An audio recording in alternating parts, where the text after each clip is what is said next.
তুমি প্রিয় শিক্ষার্থী, তোমরা সবাই কেমন আছো? আশা করি তোমরা সবাই ভালো আছো। অনলাইন কোচিং বাংলাদেশের পক্ষ থেকে তোমাদের সবাইকে স্বাগতম। আমি তোমাদের সাথে আছি মোহাম্মদ সুমন হোসেন, পানিয়ালা উচ্চ বিদ্যালয়। প্রিয় শিক্ষার্থীবৃন্দু, আজকে তোমাদের সাথে টেন্সের পারফেক্ট কন্টিনিউয়াস টেন্সের যে সকল অ্যাক্টিভ সেন্টেন্স আছে এগুলোকে কিভাবে প্যাসিভ সেন্টেন্স করতে এটা আমরা শিখব। প্রিয় শিক্ষার্থীবৃন্দু, প্রথমে আমরা এই সেন্টেন্স সমূহের যেটা টেন্সের গঠন প্রণয় এটা তোমাদের সবাইকে জেনে নিতে হবে। তারপরে আমরা একটি সেন্টেন্সে কিভাবে প্যাসিভ করতে হয় আমি তোমাদেরকে শিখাবো। প্যাসিভ সেন্টেন্স এর যে সকল গঠন প্রণালী সেই সকল গঠন প্রণালী আগে শিখাবো, তারপর আমরা এক্সাম্পল দিয়ে বিশ্লেষণ করব। প্রিয় শিক্ষার্থীবৃন্দ, চলো সবাই বোর্ডের দিকে মনোযোগ দাও। আমি লিখে ফেলেছি যে পারফেক্ট কন্টিনিউয়াস টেন্স অর্থাৎ present perfect continuous, past perfect continuous, future perfect continuous. এই পারফেক্ট কন্টিনিউয়াস টেন্সে যে সকল অ্যাক্টিভ সেন্টেন্স আছে এগুলোকে কিভাবে প্যাসিভ সেন্টেন্স করব। অর্থাৎ প্যাসিভ করার সময় অবশ্যই একটা গঠন প্রণালী আছে। সেই গঠন প্রণালীর সময় আমরা প্রথমে শিখে নিই। লক্ষ্য করো বোর্ডের দিকে লিখেছি সাবজেক্ট, অর্থাৎ একটি সেন্টেন্সের যেটি অবজেক্ট আছে সেটি সাবজেক্ট হয়ে আসবে।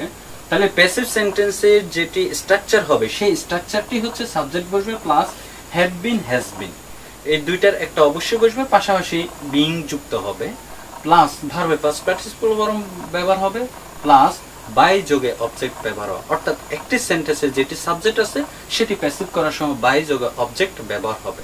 এখন আমরা লিখব পাস্ট পারফেক্ট কন্টিনিউয়াস টেন্সে প্যাসিভ এর structure subject plus had been plus been plus ভার্বে past participle form plus by যোগে object.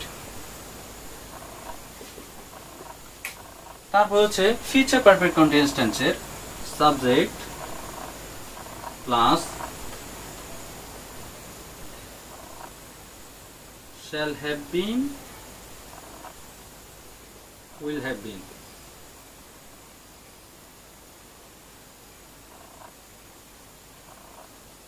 Plus V3 plus by যোগে অবজেক্ট। প্রিয় শিক্ষার্থীবৃন্দু, আমরা তাহলে দেখতে পেলাম যে সাবজেক্ট প্লাস হ্যাভ বিন অথবা has been plus being plus ভার্বে past participle form plus by যোগে অবজেক্ট। পাস্ট পারফেক্ট কন্টিনিউয়াস টেন্সে subject plus had been plus being plus V3 অর্থাৎ ভার্বে past participle form plus by যোগে object. Future perfect continuous টেন্সে subject shall have been অথবা will have been plus been plus ভার্বে past participle form plus by যোগে object ব্যবহার। একটা জিনিস লক্ষ্য করো তোমরা, প্রত্যেকটি প্যাসিভ ফর্মেই বিন শব্দটি যুক্ত আছে, বিন শব্দটি যুক্ত আছে। তাহলে আমরা এখন এক্সাম্পল দিয়ে প্রত্যেকটা অ্যাক্টিভ সেন্টেন্সকে কিভাবে প্যাসিভ করতে হয় এটা আমরা শিখব। প্রিয় শিক্ষার্থী, প্রথম বাক্যটি হচ্ছে প্রেজেন্ট পারফেক্ট কন্টিনিউয়াস টেন্সের অ্যাক্টিভ সেন্টেন্স আমি দিয়েছি, she has been singing it। এখানে she subject, has been auxiliary verb, singing verb এবং ইট অবজেক্ট। যখন আমরা এটাকে প্যাসিভ সেন্টেন্স করব তাহলে প্যাসিভ করার নিয়ম হলো প্রথমে একটি সেন্টেন্সের যেটি অবজেক্ট আছে এটি সাবজেক্ট হয়ে যাবে ইট, এর সাথে has been auxiliary verb has been ব্যবহার হবে, has been plus been plus ভার্বে ফার্স্ট পার্টিসিপল ফর্ম, ভার্বে ফার্স্ট পার্টিসিপল ফর্ম সিং, এখানে ভার্ব দেওয়া sing, sung, sung, by her, by. তাহলে আমরা এখানে দেখতে পেলাম অবজেক্ট সাবজেক্ট হয়ে আসলো, অক্সিলারি টেন্স অনুযায়ী অক্সিলারি ভার্ব হ্যাজ বিন ব্যবহার হয়েছে, সাথে বিং যুক্ত হয়েছে, প্লাস প্লাস একটি সেন্টেন্সের ভার্বে past participle form plus by যোগে একটি সেন্টেন্সের যেটি সাবজেক্ট সেটি হচ্ছে অবজেক্ট ব্যবহার হয়েছে, she এর অবজেক্ট ফর্ম হচ্ছে হার। এখন আমরা শিখব ফার্স্ট পারফেক্ট কন্টিনিউয়াস টেন্সের স্ট্রাকচার দিয়ে। প্রিয় শিক্ষার্থীবৃন্দ, এখানে you subject, had been auxiliary verb, eating মূল ভার্ব এবং অ্যান অরেঞ্জ হচ্ছে যে অবজেক্ট। যখন আমরা এটাকে প্যাসিভ করব তাহলে প্যাসিভ করার সময় চলে আসবে অ্যান অরেঞ্জ, আগে চলে আসবে অ্যান অরেঞ্জ, সাথে আসবে অক্সিলারি ভার্ব হিসেবে হ্যাড বিন আসবে, হ্যাড বিন, সাথে আসবে বিন প্লাস V3 অর্থাৎ ভার্বের ফার্স্ট পার্টিসিপল ফর্ম। এখানে ইট আছে, ইটের ফার্স্ট পার্টিসিপল ফর্ম আছে ইটেন বাই ইউ। তাহলে আমরা যে সেন্টেন্সটি পেলাম অ্যান অরেঞ্জ, তারপর অক্সিলারি ভার্ব হচ্ছে হ্যাড বিন, এরপর বিন, ইটেন V3 এবং বাই ইউ ব্যবহার হয়েছে।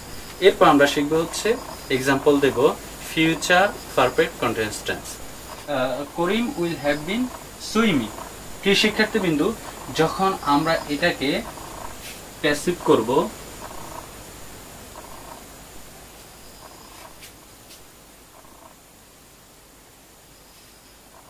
প্রিয় শিক্ষার্থীবৃন্দু, আরেকটি কথা তোমাদেরকে বলে রাখি, যে সকল বাক্যের মধ্যে অবজেক্ট থাকবে না সে সকল বাক্যকে প্যাসিভ ফর্ম করা যাবে না। প্রিয় শিক্ষার্থীবৃন্দ, আমি যে সেন্টেন্সটি দিয়েছি করিম উইল হ্যাভ বিন সুইমিং, অর্থাৎ করিম সাঁতার কাটিয়া থাকিবে, কিন্তু এখানে দেখা যাচ্ছে যে কোনো বাক্যকে যখন কি দ্বারা প্রশ্ন করা হয়, যখন উত্তর পাওয়া যাবে তখনই বুঝতে হবে যে সেই বাক্যে অবজেক্ট আছে, তাহলে অবজেক্ট থাকলে তাকে প্যাসিভ করা যাবে। যে বাক্যে কোনো অবজেক্ট নেই সেই বাক্যকে কখনো কোনো প্যাসিভ ফর্ম করা যায় না। প্রিয় শিক্ষার্থী, কিন্তু তোমরা অবশ্যই এটা জেনে রাখতে হবে, যে সকল বাক্যে অবজেক্ট থাকবে না তাকে কখনো হচ্ছে যে প্যাসিভ ফর্ম করা যাবে না। সুতরাং সর্বশেষ আমি তোমাদেরকে এই বাক্যটি দেওয়ার উদ্দেশ্যই হলো যে এই অ্যাক্টিভ সেন্টেন্সের মধ্যে কোনো অবজেক্ট দেওয়া নেই, যার জন্য এটাকে প্যাসিভ করা সম্ভব নয়। প্রিয় শিক্ষার্থীবৃন্দ, তাহলে আমরা টেন্সের সকল প্রকার অ্যাক্টিভ সেন্টেন্সকে কিভাবে প্যাসিভ করতে হয় আমরা এটা আজকে এখানে সম্পূর্ণ করলাম। প্রিয় শিক্ষার্থীবৃন্দ, আজকে এই পর্যন্ত। পরবর্তী ক্লাসে আমরা অন্যান্য অ্যাক্টিভ সেন্টেন্স কিভাবে প্যাসিভ করতে হয়, যে ইম্পারেটিভ আছে, ইন্টারোগেটিভ আছে, এগুলো আমরা পরবর্তী ক্লাসে নিয়ে আসবো। আজকে এই পর্যন্ত। ধন্যবাদ তোমাদের সবাইকে সাথে থাকার জন্য। তোমাদেরকে আবারও আমি আন্তরিকভাবে অভিনন্দন জানাচ্ছি।